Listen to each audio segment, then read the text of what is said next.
Good evening, I'm Mandy Venturino. Ahead in the newscast, an update on KU's Administration Center bombing threat this morning. And I'm Natalie Herman. In sports, KU wrestlers win big at York College. Those stories, plus I'm Crystal Zaharis with your extended forecast right here on Newsbreak.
At around 10:30 this morning, Kutztown University faculty and student workers in the Stratton Administration Center were evacuated after an employee received a bomb threat.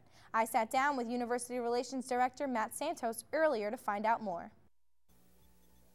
Yeah, basically what happened, Mandy, is mid-morning this morning, the university, one of the administrative offices here in the Stratton Administration Center, received a phone call, which was basically a bomb threat, which turned out to be false. Right. The building was evacuated within minutes of the phone call. The campus police came into the building and investigated, and about 30 minutes later, the faculty, or the personnel, that's really mostly staff in this building, and student workers who work here were permitted to come back in. It was reopened for business. Safety is currently investigating further into who made the threat. 2 academic years ago, another bomb threat was made here at KU, according to Santos, but the threats like this are rare. Tune in to Newsbreak for more developments on today's bomb scare at the Stratton Administration Building. This past Thursday, a windstorm blew through Berks County, causing considerable damage to homes and local businesses. The Kutztown University Graduate Center was also affected by the storm. The handicap assist entrance at the rear of the building facing Schaefer Auditorium was significantly damaged, making it impossible for handicapped individuals to access the building. The university is doing its best to repair the entrance as quickly as possible. Anyone with questions should contact the Office of Human Diversity at 610-683-4198. So, what happened to the cold weather? And when's it coming back? Shortly, actually. Today we had a high of 40 with some clouds, and overnight we have a low of 20 with cloudy skies, and for tomorrow we have cloudy skies as well with a high of 41 and possibly a low of 20. And for Wednesday we have a high of 27 and with a low of 20 with a wintry mixture possible. Also for Thursday we have a high of 42 with a low of 21 with flurries. Friday we have a high of 33. It should be breezy, and a low of 20. Saturday we have a high of 34 and a low of 18 with mostly cloudy skies. And also for Sunday we have a high of 34 and a low of 19 with cloudy skies as well. Mandy, back to you at the desk. Valentine's Day is a day for love, flowers, and for some, a big hole in your pocket. Fortunately, Kutztown University came through and helped make Valentine's Day an extra special one. Newsbreak's Jeff Jensenius has more on this story.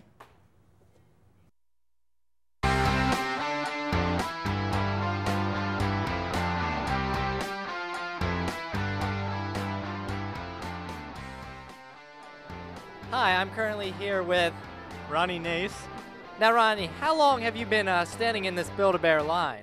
Well, I arrived in the Build-A-Bear line at promptly 4:45 p.m. Wow, that's kind of early. What time does this start? The thing starts at 6 o'clock. I thought I was getting here pretty early, to be honest.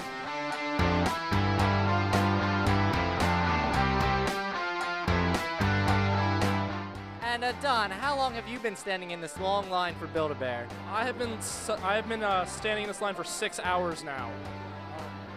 6 hours. He's pretty dedicated. Pretty dedicated. I really want to get one. I got one for my girlfriend last year, and it was amazing. She loved it.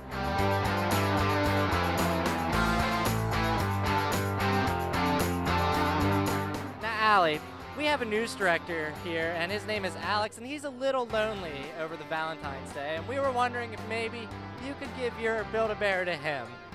Well, I'm sorry, Alex. I do have a boyfriend, and I'm waiting an hour in line to give it to him.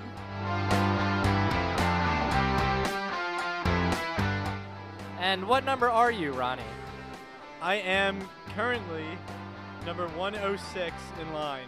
106.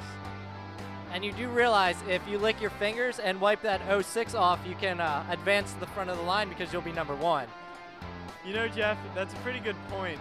And I may do that, but I think that people might riot. Well done. What is a bear's favorite drink? Lemonade. Absolutely lemonade. I'm sorry, it's Coca-Cola. As you can see, Build-A-Bear was a huge success. So many people are out there building their bear, naming it, and even stuffing it themselves and putting that little special heart in. Well, from Newsbreak, we hope you had a happy Valentine's Day. So Natalie, I heard the Kutztown University wrestling team has been doing very well these past couple weeks. They really have been. They've been really consistent with different wrestlers stepping up at the right time. Right. The Kutztown University wrestling team won Friday 30-14 at York College with the help of 3 pins by Brett Martinez, Sonny Flood, and Robert Knopf. Kutztown's grapplers will travel to Shippensburg to close out the regular season with a 7 p.m. match tomorrow. Kutztown women's basketball team lost a close one Saturday afternoon against Millersville 73-69. Golden Bear Rachel Wise Miller scored 23 points, but it wasn't enough to push the team to a victory. The women's team will be back in action Wednesday here at Kutztown with tip-off at 6 p.m. The Kutztown men's basketball team continues to win. Saturday was their 9th straight victory, beating Millersville this time, rolling past them 77-61. Andre Woodland scored 22 points to help with the win. The team will be going for their 10th win in a row Wednesday here in Kutztown. Kutztown University Women's Bowling was in Perry Hall, Maryland at the Morgan State Collegiate Classic this Saturday and Sunday. They had 5 wins, finishing them in 5th place over the weekend. The Golden Bears will return to action next weekend in St. Francis, New York, in the 2nd Northeast Conference meet of the season. Kutztown's track and field team competed in the Bucknell Winter Classic Saturday with Christina Reimer, winning the women's 5,000-meter run with the best performance for the Golden Bears over the weekend. So Natalie, did you go and wait in line at that long Build-A-Bear? I didn't. I saw the line and I was like, no way. No way, Crystal? I didn't either. Thank you for joining us tonight and every Monday through Thursday night right here on KUTV Channel 24. Newsbreak, what are you watching? Good night.